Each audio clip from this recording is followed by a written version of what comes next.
할렐루야.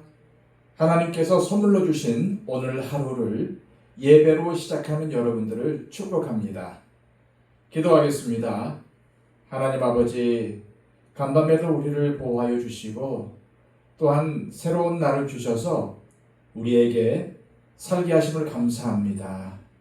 하나님, 새로운 기회, 새로운 생명을 주신 하나님 앞에 엎드리오니 오늘도 우리를 다스려 주시옵소서.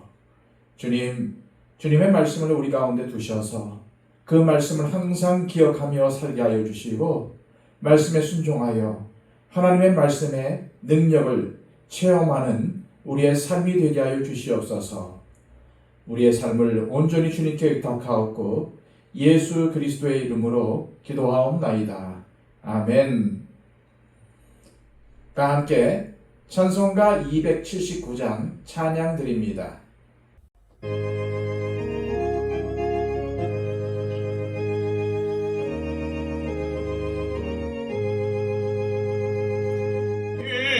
인내하신 곳에 주여 내가 비오니 죄인 홀하신 때에 날 부르소서.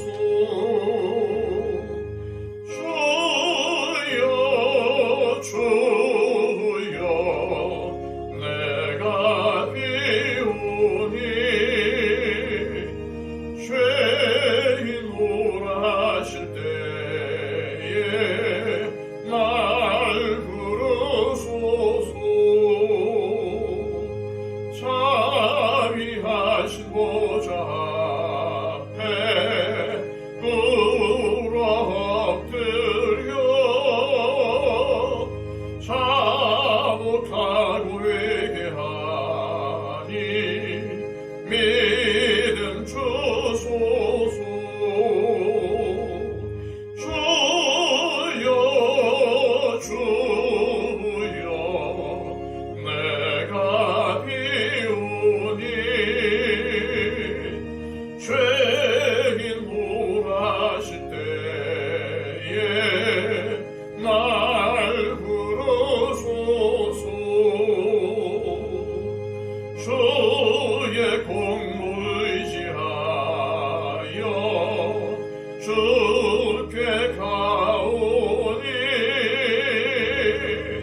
상한 마음을 고치시고 구원하소서.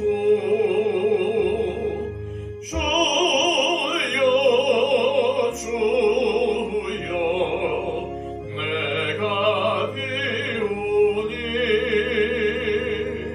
죄인 홀하실 때에 날 부르소서.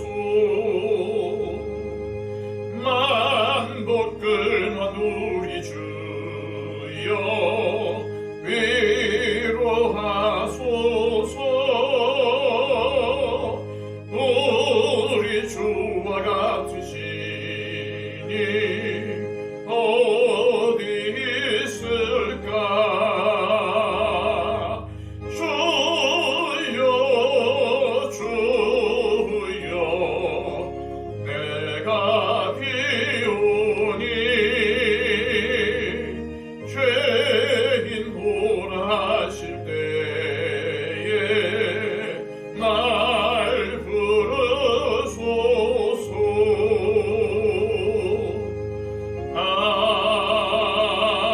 아멘. 이 시간 우리에게 주시는 하나님의 복된 말씀은 신약성경 요한일서 2장 1절에서 2절까지의 말씀입니다. 신약성경 388쪽입니다. 나의 자녀들아, 내가 이것을 너희에게 쓰면 너희로 죄를 범하지 않게 하려 함이라. 만일 누가 죄를 범하여도 아버지 앞에서 우리에게 대언자가 있으니 곧 의로우신 예수 그리스도시라. 그는 우리 죄를 위한 화목제물이니 우리만 위할 뿐 아니요 온 세상의 죄를 위하심이라. 아멘. 요한 사도는 요한 일서를 통해서 사랑을 강조하는데, 왜 요한 사도는 서로 사랑하라는 것을 강조했을까요? 아마도 초대교회 안에는 영지주의자들의 잘못된 가르침으로 인해 서로 사랑할 수 없는 분위기나 풍토가 만들어졌기 때문일 것이라고 생각이 되었습니다. 나만 가진 특별한 영적인 지식이나 특별한 재능, 특별한 은사는 당사자가 겸손하게 성도들을 섬기지 않는 이상 교회를 분쟁과 분란으로 이끌게 마련입니다. 판단하게 되고 교만하게 되는 것입니다.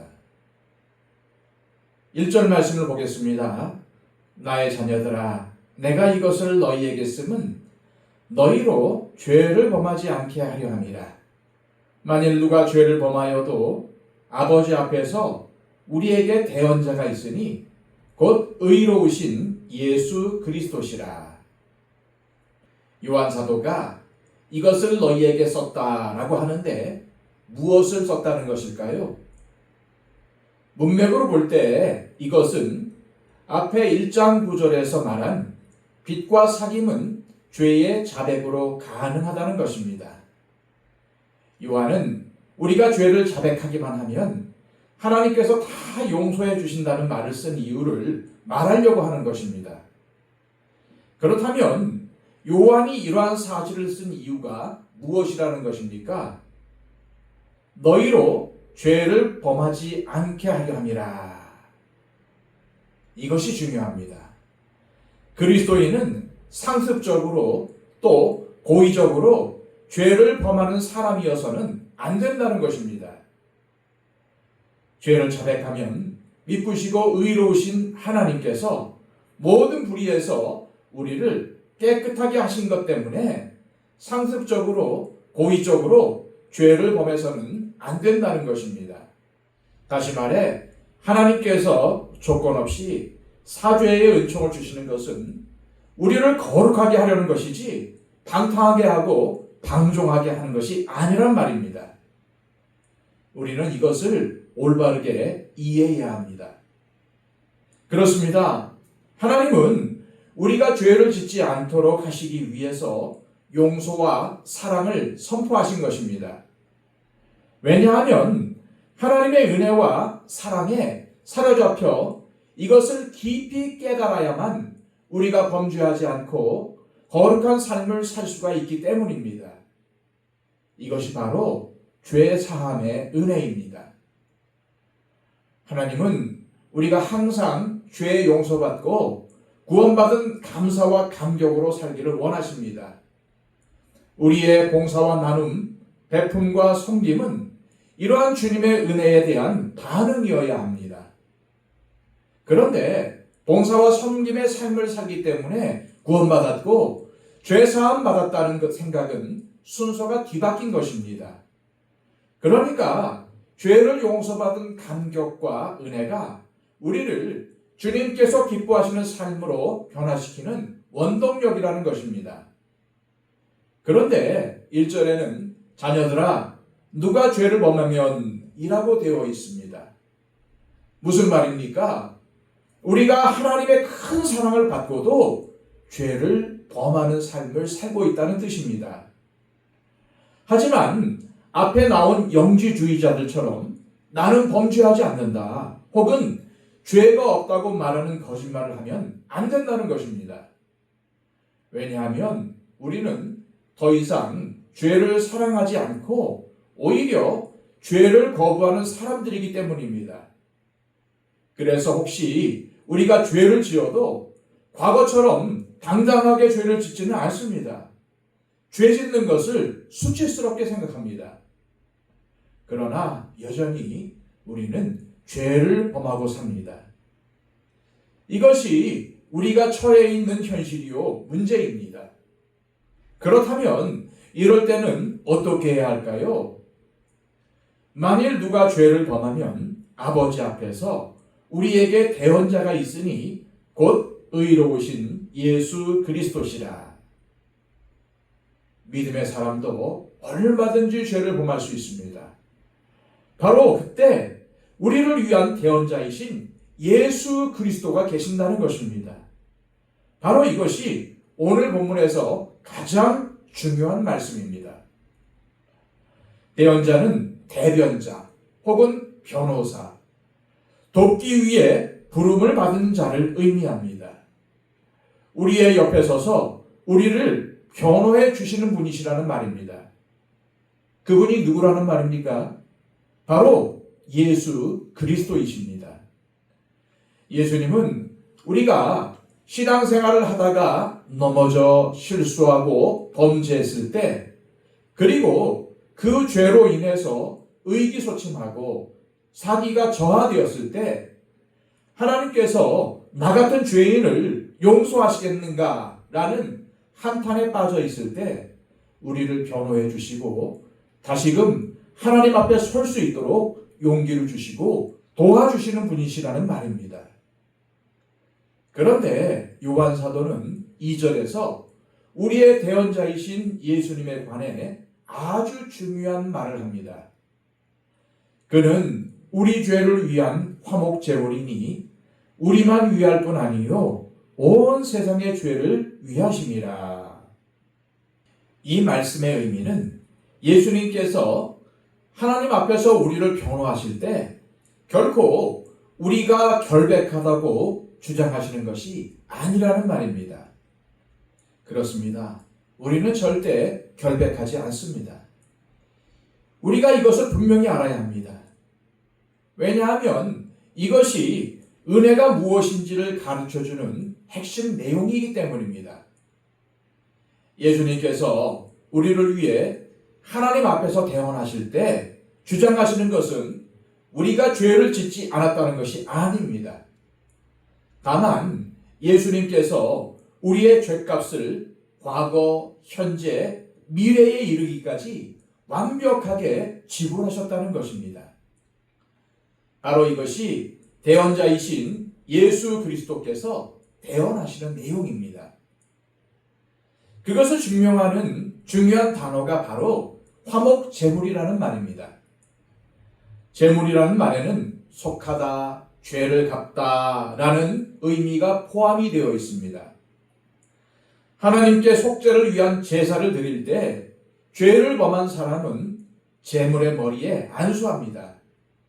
안수한다는 것은 나의 죄가 제물에게 옮겨졌다는 의미입니다. 그 후 제사장은 그 제물을 잡아 피를 받아 제단에 뿌리고 각을 떠서 하나님께 태워서 제사를 드렸습니다. 그런데 여기서 중요한 것이 바로 대속이라는 개념입니다. 즉 제물이 나 대신 죽어서 피 흘림으로 내가 하나님 앞에 죄 사함을 받고 다시 하나님과 화목하게 될 수 있었다는 것입니다.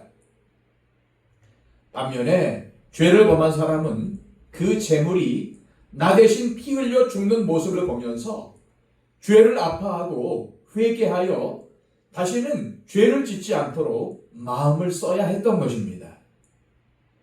그런데 요한은 그 화목 제물이 바로 누구라고 말씀하고 있습니까? 예수 그리스도라고 말씀합니다.